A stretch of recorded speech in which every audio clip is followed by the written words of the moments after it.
Good evening, ladies and gentlemen. Thank you for joining us. My name is Barnett Kessel. I'm the Executive Director here at the Vilna Shul, Boston Center for Jewish Culture, and I am personally and professionally very glad to have the event tonight, our second in a series, Lifesaver Speaker Series here at the Vilna. To not take up too much of your time, I wanted to thank you all for being here. Number one, we've got a strong showing from our board of directors, and I personally thank you for being here, and everyone else, of course. And I also wanted to thank Jason Weiner and his wife Nicole for being both the brains and the brawn, and you can decide who's what. I think they're both the brains and the brawn. In terms of the idea for this series, and we're very happy to include both Jason and Nicole in our group of friends of the film. So without further ado, I'd like to call up Jason, and he'll take you a little bit further on the way to having Bobby speak to you. Thank you. Thank you, Burnett. Thank you for coming to the second Lifesavers event. The idea behind the Lifesavers series is really very simple. It's to have discussions and presentations and to meet people that are saving lives, having really big impacts on people's lives all around the world. And that's why I'm really excited to have Bobby Sager here tonight. Bobby has a model for philanthropy that I think will really stretch the boundaries of what you think is possible in the world of philanthropy. And I'm really eager for him to tell his story. But before we do that, I want to say thank you to Burnett and to Rosa, and I want to introduce Bobby's family, Elaine, Tess, his daughter, and Shane, very importantly down there, not hiding, there he is, he's working technical things. Shane was one of the first bar mitzvahs here during the Vilna's revival not too many years ago. So important to have Shane back here, real close member of the Vilna family. So, Bobby, please, tell us your story. Thank you. Yeah, this place is really special to my family because Shane, after having his bar mitzvah in Israel 8 years ago, had it again here, and I think it was actually the first time in something like 25 years that there had been a bar mitzvah here. And my two of my grandparents are from Vilnius. So I can sort of, as I'm sure a lot of you can also sort of feel the ghosts in here. And it's I think a very special room, and to be able to speak from the bima. I mean, you get to do this basically on your bar mitzvah or if you become a rabbi or something, right? So this is pretty cool. I wanted to start a little differently. I just sort of changed my mind right before. I'm going to sort of tell the story of, what's that? God, is that you? I'm getting into the philanthropy thing, but the sort of original motivation for doing what we did, which was to take our kids out of school when they were 9 and 6 years old and start living in these really troubled places around the world and living there long enough and close enough to the ground to really understand what was going on, and then to stay there further to try to figure out how to be really useful. And this isn't in Nepal and Rwanda and Pakistan and the West Bank and many other places. And the driver at the time was basically that Tess and Shane didn't have the benefit that Elaine and I had of growing up without money. And that we had seen kids that had money get sort of distorted in all kinds of ways. And the idea was, can we use our money to take the kids into the world and to, as a result of sort of going outside of their kind of bubble, the bubble of privilege or the bubble of whatever it is, to kind of like see how the other half lives, and to provide context, to think about your own life. So this idea of gratitude was the big driver. So I'm doing a TED Talk on this coming Saturday. It's called Gratitude and Greatness. And so I'm going to just say two quick things before I tell you what I was going to tell you. And so it's about gratitude.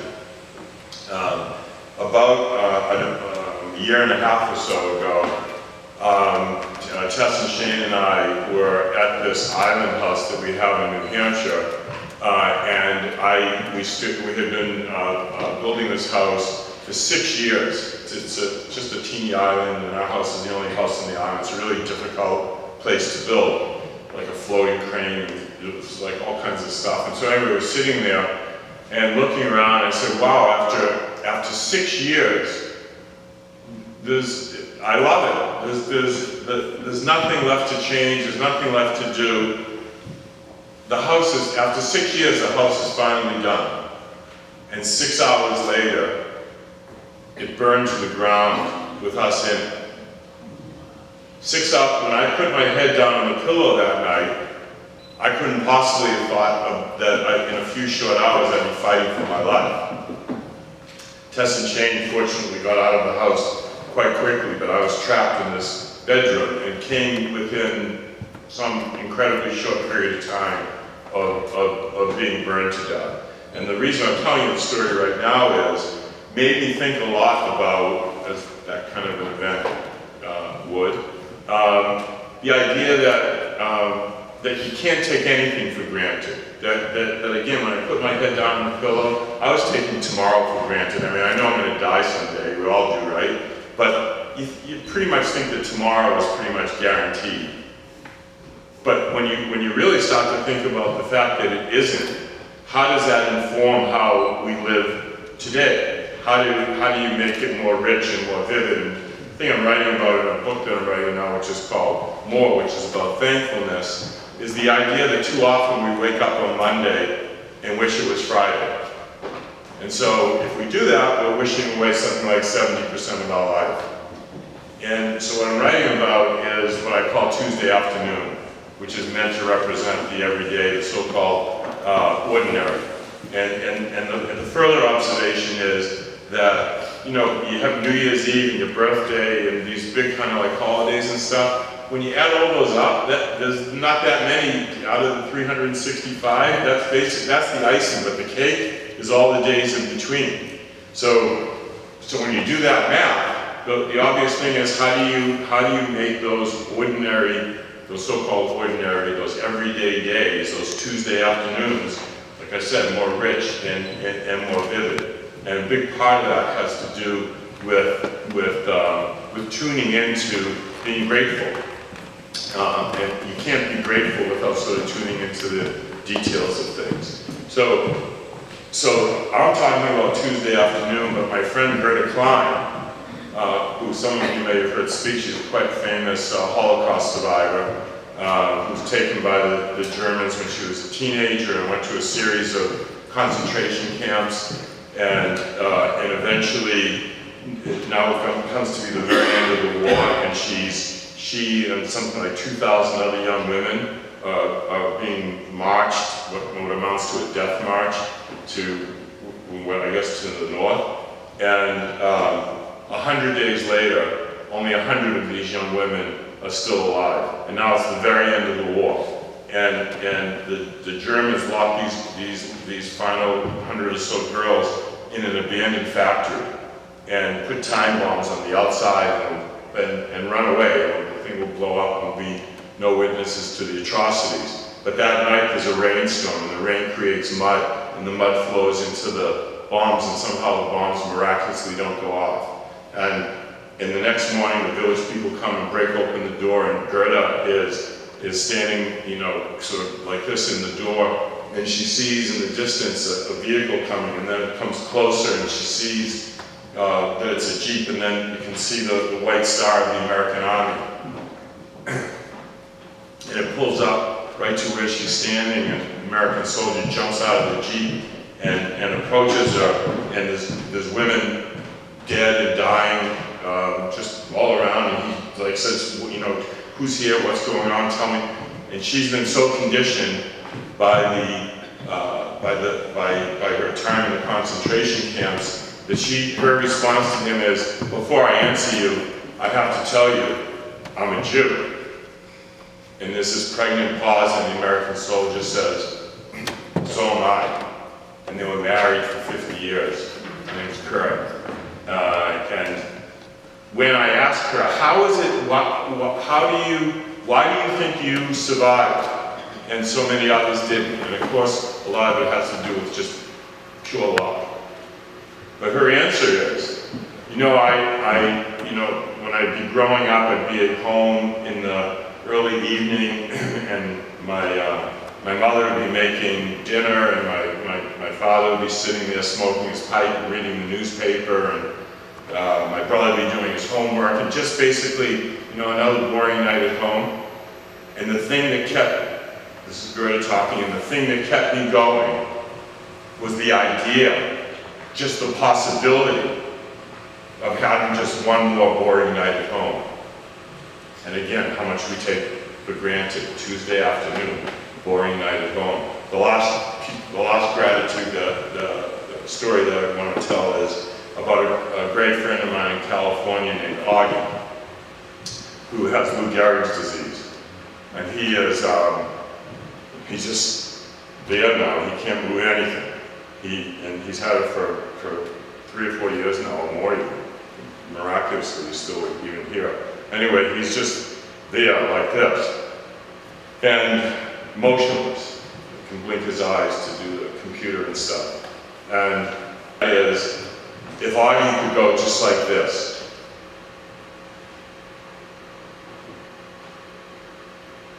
that would be a miracle beyond anything that he could ever dream of, to be able to just go like this. And so the next time you're stuck in traffic, or you missed the plane, or the waiter didn't, whatever, go like this and think about how much you take for granted and how lucky we are. So, our journey started from a place of gratitude. Our journey, Elaine and Tessa, Shane, and mine. So this is the year 2000, and the idea was, could I reapply essentially the same skill set that I used to make money to make a difference? To know how to hire the right people, to do deals, to hold people accountable, and to look for leverage, and to look for especially high returns. So returns on effort. So because it's in two pieces for me.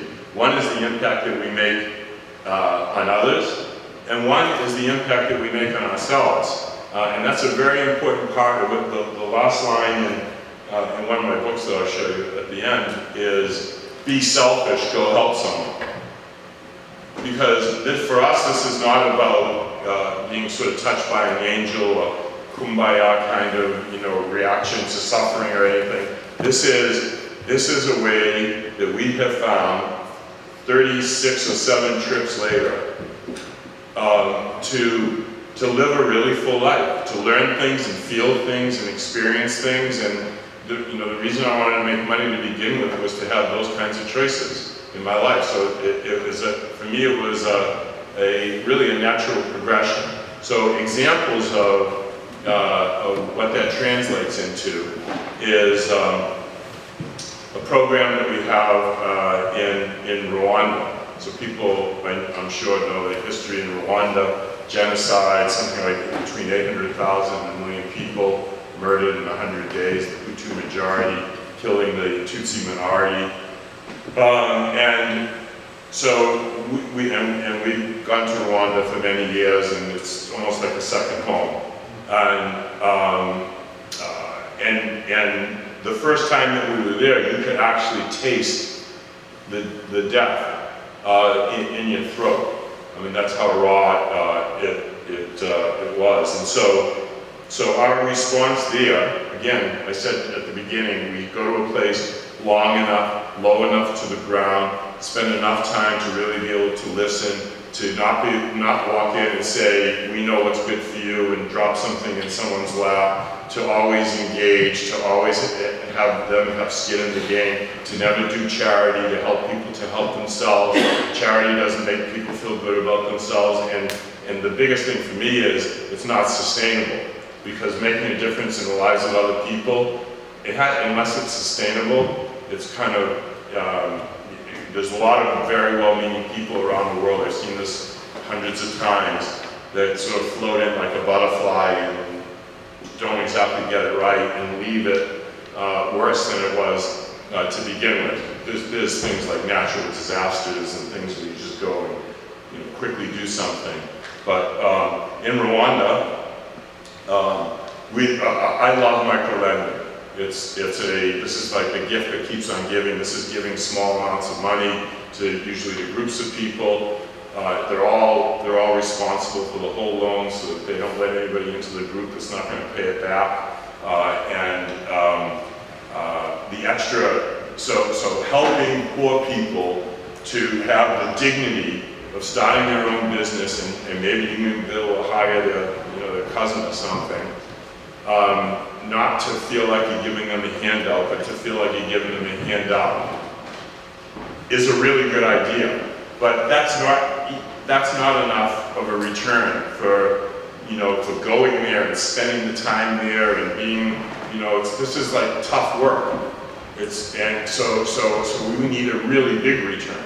So the really big return comes from saying, all right, we're going to lend money to groups of women, but half of the women or so are going to be wives of men who were murdered, the widows of the genocide. And they're going to start businesses with women whose husbands are in prison because they committed murder.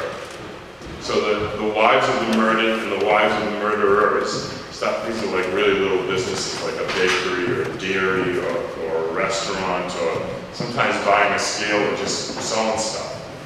But so fundamentally it ends up being about reconciliation, right? So part of the return is poor people have an opportunity to basically create a job for themselves, and you also do this reconciliation, because if we said to these women, come to the community center on Tuesday night and we're going to talk about why we're all the same and we shouldn't, let's all get along and stuff, nobody's coming. Or if they do come, then they're not coming to the next meeting or the next meeting. But when you say come and we're going to do this, and so we have, there's 10,000 people in Rwanda now in this program all these years later. So that's an example. Another example is, I think I'm going to show Invisible Sunshine. And then before I give you the next example, these are photographs from this book. Wait, before you try to put that. In this book, which is called The Power of the Invisible Sun. Invisible Sun is a metaphor for hope. These are photographs of kids that live in refugee camps and war zones and in remote villages and down alleyways, and they're child soldiers and refugees and just plain kids. And when I'm taking a photograph of somebody, I'm taking a photograph of their eyes. There happens to be a head or a body there. So these are some of the kids that I've met while we do what we do.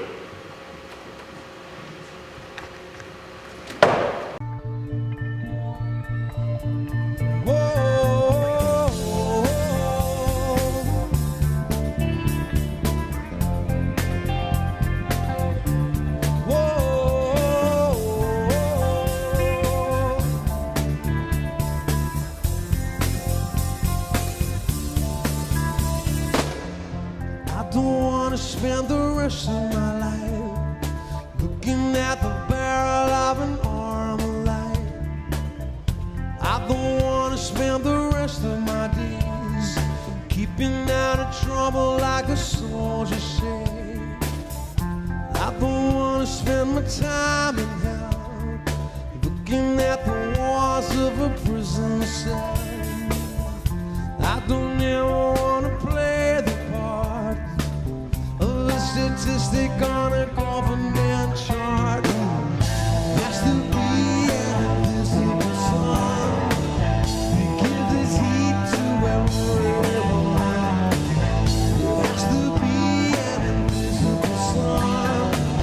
It gives us hope and the whole day's done. It's dark all day and it glows all night. Factory smoke and a settling light. I face the day with my head caved in, looking like something that the cat brought in. It has to be an invisible sun. Gives its heat to everyone. It has to be an invisible sun. It gives us hope and the whole day's done.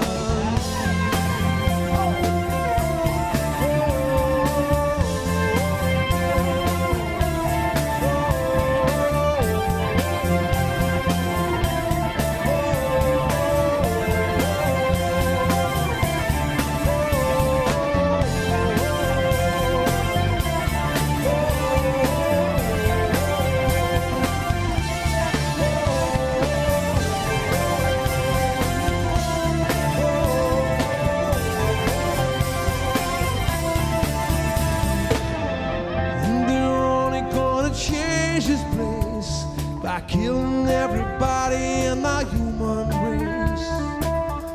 They would kill me for a cigarette, and I don't even wanna die just yet. It has to be an invisible sun. It gives its heat to everyone. It has to be an invisible sun. It gives us hope and the whole day's done.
Thank you.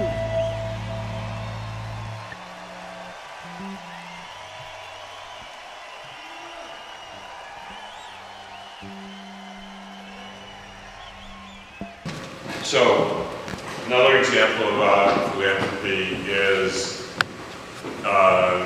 a program that we do in the West Bank in a place called Kalandia, which is a refugee camp between Jerusalem and Ramallah. And this is a, do you have any, did you bring any tests? No. So there's about 300 women in this cooperative, and they do traditional Palestinian embroidery. And usually they make these big tablecloths that like take a year to make, like one tablecloth or something, and they weren't turning over the inventory. So anyway, we had this idea that you can, what if you use that same skill but make bracelets, and you can make 100 or whatever bracelets in the same amount of time it would take to make a tablecloth, and we can help with the marketing and the storytelling as a photographer, and Tess as a photographer, and meeting these women and being in their houses and talking to them about their lives and connecting their lives with the bracelet, so you have a real kind of, if you sell the same amount of labor in the village next door for X, you could sell it at Fred Siegel in LA for 30X. It's that kind of quantum type difference. And people I know have heard the old saying about the fishing pole, the fish thing, that you have a hungry man, and instead of giving him a fish to eat and then he'll be hungry again tomorrow, you have a fishing pole, teach him how to fish, he'll do it, whatever. But this program takes that one step further, because of course it's better to give him the fishing pole and teach him how to fish than to simply give him the handout, obviously. But unless you teach him how to sell the fish, all he's ever going to be able to do is eat fish. That's what that one is. And then I'll tell you two more. We have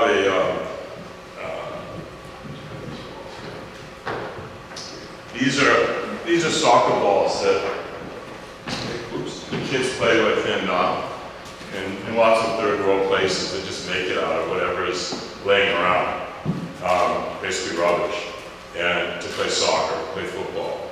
And so we were in Rwanda in a child soldier camp, and met this kid named Moses, of all things, who actually is in the, I'm not going to about that now, who's in the book, who, when he was 7 years old, killed 3 people in the Congo and another 2 people before we met him when he was about 10 or 11. And his only possession was a ball like this. Actually, I'm going to show you this.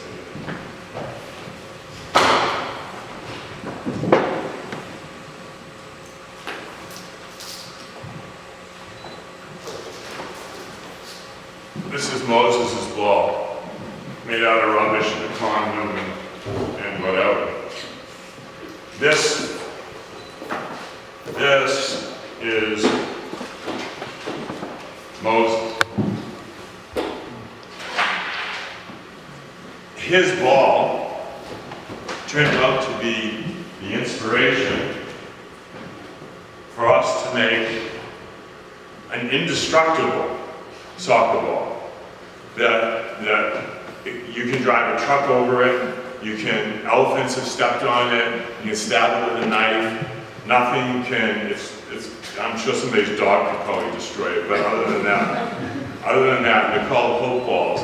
And so, we never give handouts, so we would never just give a kid a ball and say, go have fun. I mean, that's a nice thing to do, I guess, but that's not what we do. You have to earn it. So, in order to get one of these, you go through a program that uses soccer to teach life skills.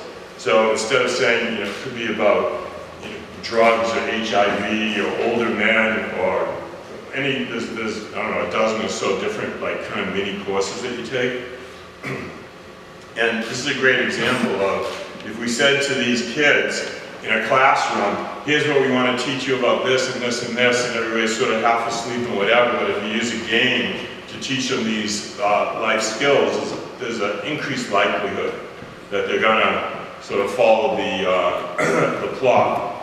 But the real power of this, so you can't get it without doing that. Except sometimes we're just driving around and kids are playing with a ball like that, just on the side of the road. And what we do is say, you want to make a trade? My ball for your ball? I'm not just giving it to you. You have to, we trade, and the kind of dignity that we give that person by not just giving that handout, but by having that kind of I don't know, maybe this is the wrong word, but transaction. When I was handing out these balls at a graduation of child soldiers and said to them, think about the fact that because this is indestructible, it will be in your life for a really long time. That means that one day you'll play soccer with your sons and daughters with this same ball that you're holding in your hand. You can start to imagine the kind of light at the end of the tunnel, the possibilities, the kind of, in a world where everything crumbles when they touch it, here's something that's indestructible, that has that sort of really powerful symbolism. And so the last program that I'll talk about is something that we had the great, incredible, good fortune of starting with His Holiness the Dalai Lama. this is the first time in the 1500-year history, people can hear me without the mic, right? This is the first time in the 1500-year history of Tibetan Buddhism that science is being taught in the monasteries as part of the curriculum, which is not my idea. It's just I wouldn't care if it was my idea. It was His Holiness's idea, and he asked us to make it happen. And so now, 15 years later, last year, His Holiness and the abbots of the monastery got so it was sort of an elective course over that time. And then last year, he said, we're making it part of the core curriculum, the required curriculum, to become what's called a geshe, which is sort of a higher level monk. And Ian said it was the most significant change to the monastic curriculum in centuries. And this video that I'm going to show now, which is I think just about 3 minutes, is my photographs and also some of the test photographs of monks and nuns who are in this this program. And what I'm trying to project with these images is, you know, most of the time people think about Tibetan monks as kind of like, you know, they all have the same barber and they all have the same tailor and they're just like sort of smiling and chanting, and it sort of trivializes the whole thing. So this is meant to sort of project the kind of depth and the variety of intellect and possibilities and whatever, and these are amazing men and women that are part of this program, so you can hit that.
say, I just want to sort of, I think, wrap it up and we can have some questions.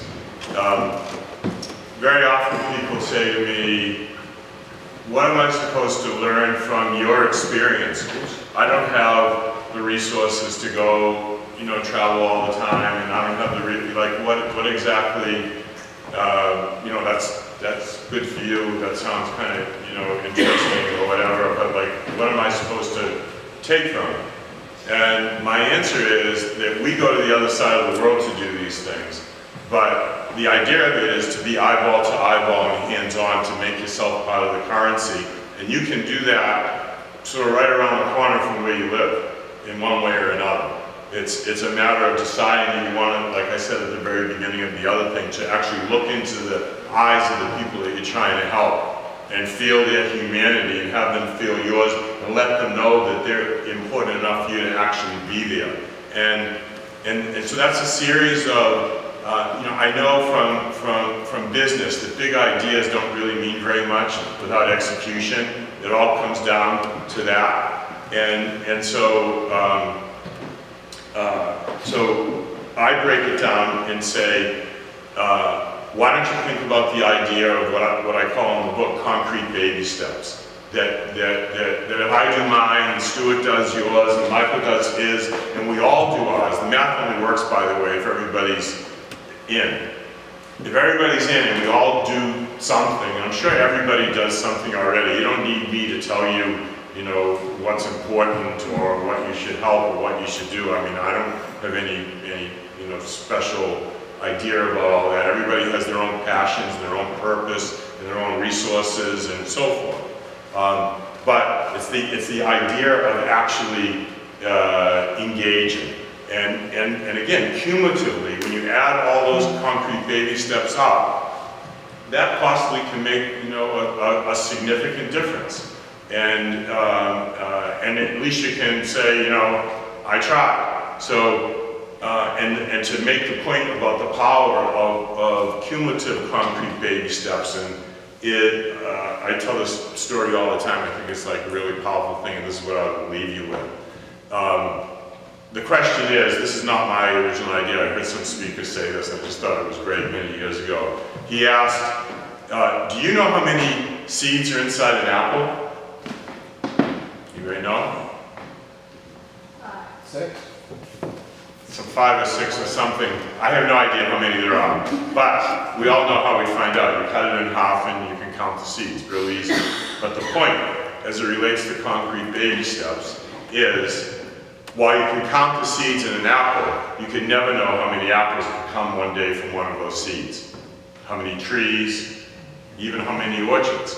So you go and you plant the seeds and try to do it in a way where it's nurtured and nourished, and where it ends up being sustainable. Because making a difference in the lives of other people, and I don't want to sound preachy here, but it's true, it's just too important not to get right. Not to do everything possible to get it right. It's not like trying to make money and making an extra 10% or like whatever. These are profound differences. I don't know, that's what I'd leave you with. The idea, actually I'll leave you with one other thing, which Nelson Mandela said to Tess and Shane when we were in his house, I don't know, many years, I forget when, probably 15 years ago or something. The kids were little kids, and Tess asked him, so we were just sitting in his living room. We had the great good fortune of spending a lot of time with him at different times. And so we were very familiar with him, and Tess said, Madiba, which is his nickname, you're such a hero to my mother and father. So you were 9, right? Something like that. You're such a hero to my mother and father. Who are your heroes? Pretty good question, right? To Madiba. And he said, my heroes are not presidents of countries or prime ministers or cabinet ministers. It is people who have declared war on poverty and illiteracy and, disease, and who are prepared to give other people hope. It is all those ordinary people who decide to make a difference in the lives of other people. Those are my heroes. So we can all be that kind of hero, the kind of hero that Nelson Mandela so admired. Thanks for listening.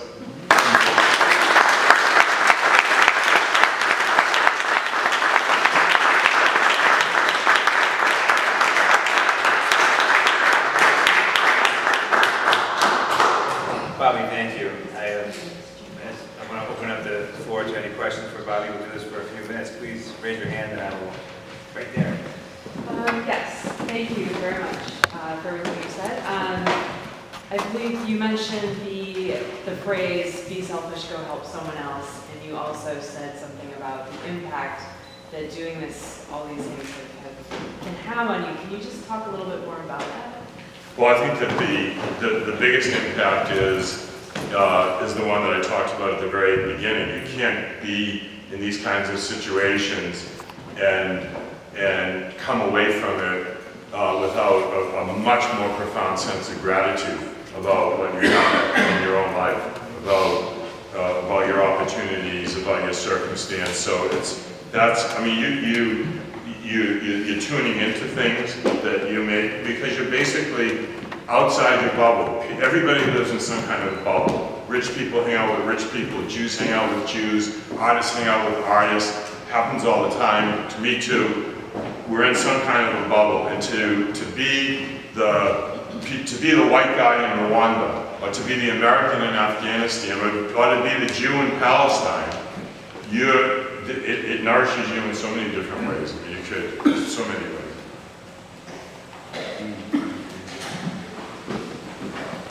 Two questions. Number one, what's next for you? Number two, are you rebuilding in New Hampshire? Yeah, we are rebuilding in New Hampshire, although we haven't started yet. The first 12 months, I just couldn't. But now we're actively working with an architect, and it's like I feel like what was that Groundhog Day thing where I'm just back in the architect's office again, because we want to do it very different than what the other one was. So the next thing is in something like 2-3 weeks in India. We have 7,000 monks and nuns that are coming together at these 3 large monasteries, called Sara and Gandhan. And this is the big convening after all this is the first big let's get together and talk about what this science thing, after studying for these years now and so forth. And the Tibetans, Buddhism is a dialectic, so you're constantly arguing and changing, and so this will be a series of debates where this is a debate. That's an exclamation mark.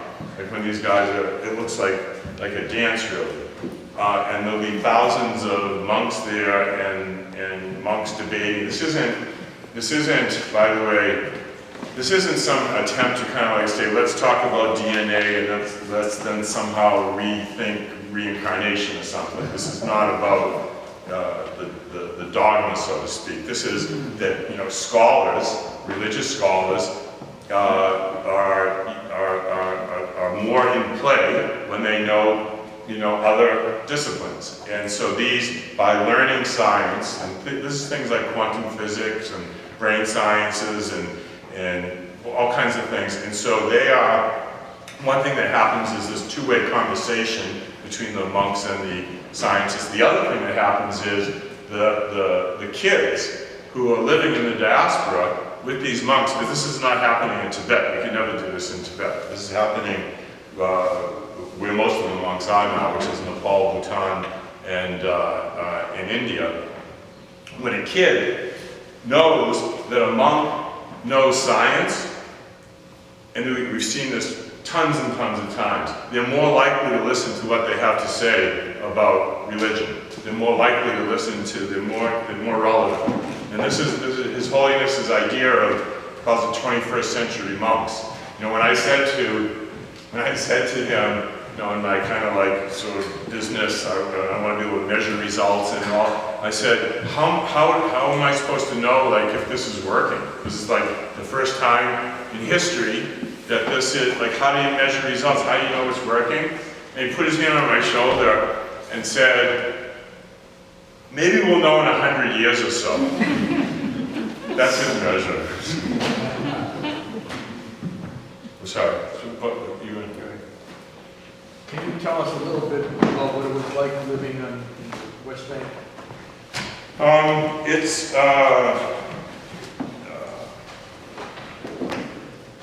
as I said, we spend a lot of time in Palestinian homes because they do this work at home. The cooperative does training, but then they're actually doing the work while they're taking care of the kids and doing all that. So, I mean, we were in a home once, I don't know, 3 or 4 years ago or something, and there was 30 or maybe more people, all women, there, and they know that we're Jewish. We don't hide that at all and say, you know, we're Jewish, and when someone says, well, you're Jewish, like, what are you doing here? Like, why are you here? And the answer is because we're Jewish, that's what we do, that's who we are. That's this sort of image of the soldiers and, you know, all that kind of stuff. That's not who we are. This is who we are. This is the tikkun olam. This is the you know, caring about other people and compassion and all of that.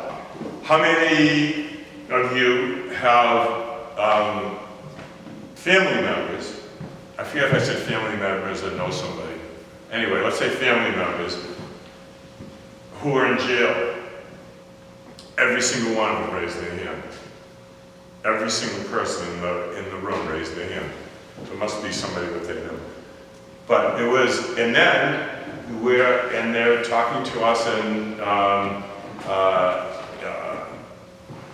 being respectful that we care enough to be there, and that we're sitting in their living room, we're sharing food with them, and this is part of the way I sort of think about the ROI of these things, the return on investment of these things. That's part of it. That I want to go there and tell them, I don't want to put it in their face or anything, but I also don't want to hide it. I'm there because I'm a Jew, and I think it's the right thing to do as a Jew.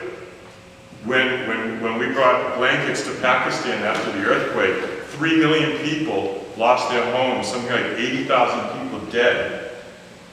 This is 2008 or something like that. In the Northwest Frontier Province. There were thousands of people lined up every day because we didn't just distribute, we didn't just sort of leave a pile. We actually, the 4 of us would stand there and hand out, like somebody would come and give them a blanket, it would take hours, and you hand them a blanket, whatever. And I would give a speech either before or after to like everybody that was there, and say the same thing I just said, you know, in the West Bank, that we're Jews. And that you've probably heard a lot of things about Jews from your so-called leaders, your religious leaders, your political leaders, and all the distorting filters of media or whatever, or people's own prejudices, biases, and whatever. We're Jews. Here we are. Here's a real data point. You know, process that. And by the way, some people in Pakistan, to me, Pakistan is the most dangerous place in the world. Some people there said, I don't want your blanket. But that's okay, you know, that's gonna happen. That was fine. Way more people walked away that day and said, wow, that's a Jew.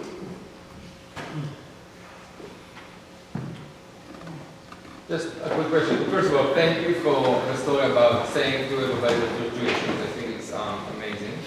I noticed in the pictures of the monks that I think there was just one picture of a woman there. No, it's a little bit hard to tell. So I was wondering. They have the same haircut. I was wondering kind of like what's their part of learning about science, and do they take part in learning about science, or is it mostly men? No, thank you for that question, because this is really groundbreaking, because it's more men than women, but it's a lot of women, and that hasn't happened in other parts of their curriculum, the other parts of the whole academic thing. So this has been groundbreaking in that way, and we have starting on Monday, a week from today, nuns doing an exhibit in Bhutan, in Thimphu, which is the capital of Bhutan. These nuns are doing an exhibit on the Buddhist perspective on the five senses compared to the Western perspective of the five senses. And so these nuns will stand there in this big place and have, over the course of a week, probably thousands of people come through, and they'll talk to them about science as nuns. And that's just next week. You talked about some of the negative effects of do-gooding activity. How, as people who are far away and often support other organizations, how can you avoid doing the wrong thing? How can you avoid giving money to the wrong place? Yeah. Is that?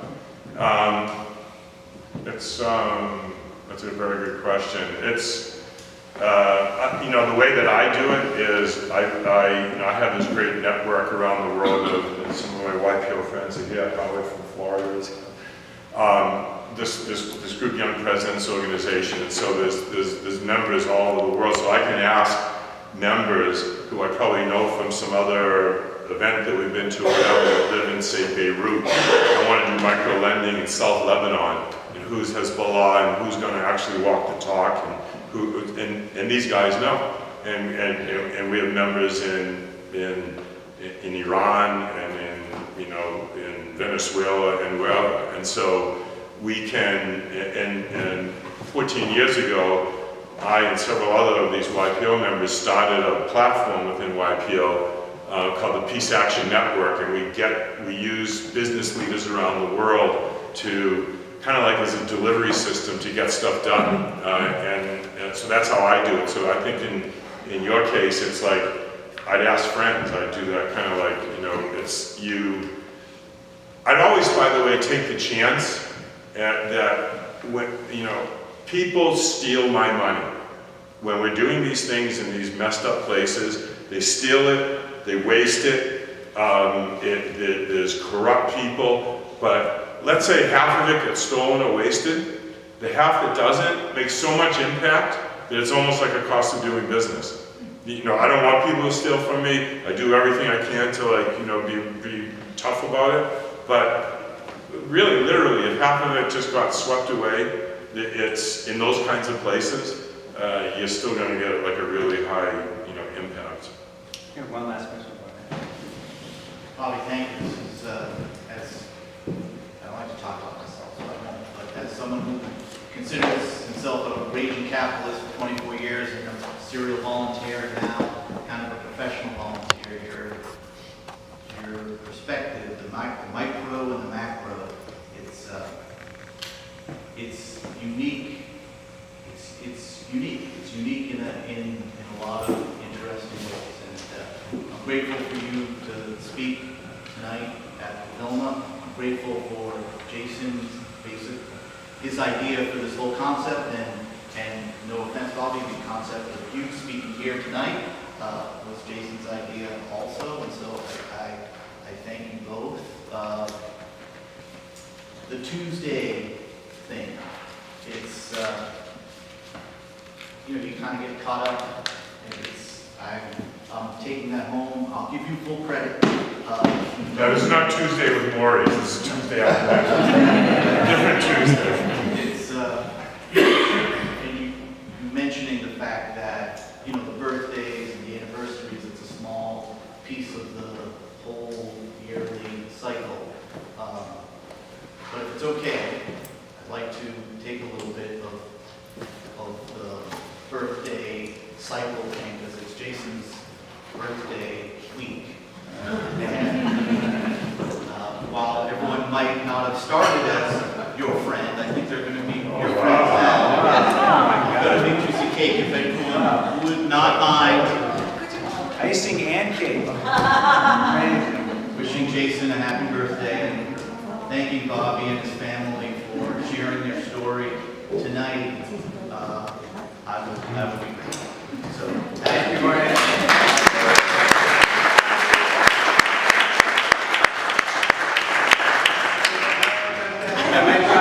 I will share a piece with every You gotta make them ready. It's easy after tonight.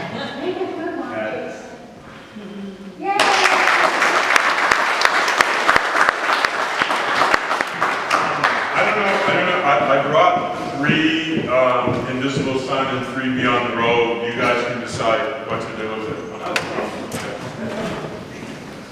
You know, it's refreshments in the rear.